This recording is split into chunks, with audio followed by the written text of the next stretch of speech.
We just got a new insider release of Obsidian here, and many other changes are most notable on the mobile versions. And if we swipe over from the left, we can see that the left navigation has completely changed to where most of the different tabs or options that you would typically sort through are now at the bottom. This actually makes a lot of sense for when you're on your phone because now at thumb's reach, you now have access to being able to change between the different widgets that you have available here from search to the file explorer and so on. So that's a lot simpler there.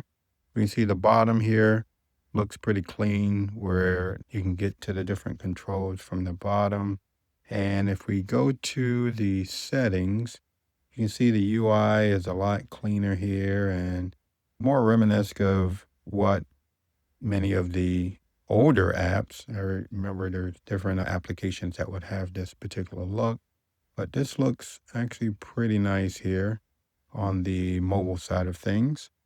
And if we go to the other panel, we can see the same thing at the bottom there. You can tab through the different tabs that you have available over there.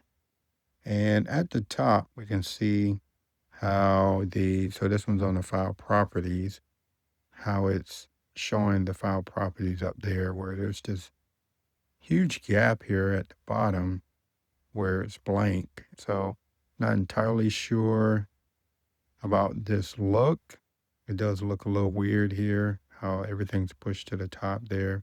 And then that dark theme color is not expanded further down. But yeah, this is a early release. It's an insider release. So there will probably be some updates to this for sure as they get feedback from the community. Just a quick first look at what the UI looks like now in version 1.11 of Obsidian. And this is the new 1.11 insider release of Obsidian on a tablet. We can see that it has some of the same look and feel. Actually, let me go ahead and change the theme to the default. It's a lot more apparent as what changes have been made here. We can see on this left navigation pane here and also the side toolbar there with the different buttons on there. How that looks to be sitting on top of the app now. So when I pull it out, it does not span from top to bottom. It's in its own little window there. So that's a lot different. And again, just like on the iPhone, all the tabs, the different widgets here are at the bottom that you can tab through. If we go into the settings over here, we can see that the settings looks, again, a lot better and cleaner for this mobile device. I do like the look here. And let's go to the right pane. We slide over to the right. We can see at the bottom, still same tabs and widgets that you can tab through here at the bottom. So that's pretty nice. You can still pin the sidebars to the app and you can still thumb through your different tabs here. So this is still functions the same. It just looks a lot different than what we're used to before. So I do like that they have moved some of these things to the lower part of the application because now you can get to them a lot easier, especially on the phone app. On the tablet app, it's not as big of a deal just because you typically have full range and you have two hands available to you.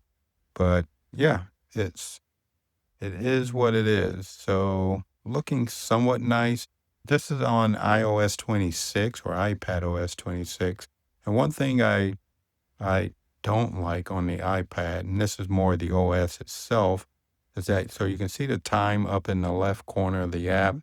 Some of the UI elements of the application, it's sitting right on top of, so that doesn't look right.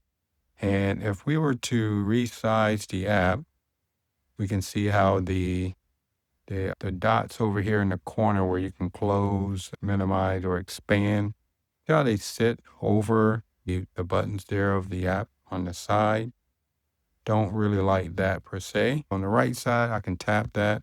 But if I try to tap it on the left side, you can see those buttons are in the way. There's really no way for me to tap that side pane. I can only swipe it in order to be able to get that left navigation up there.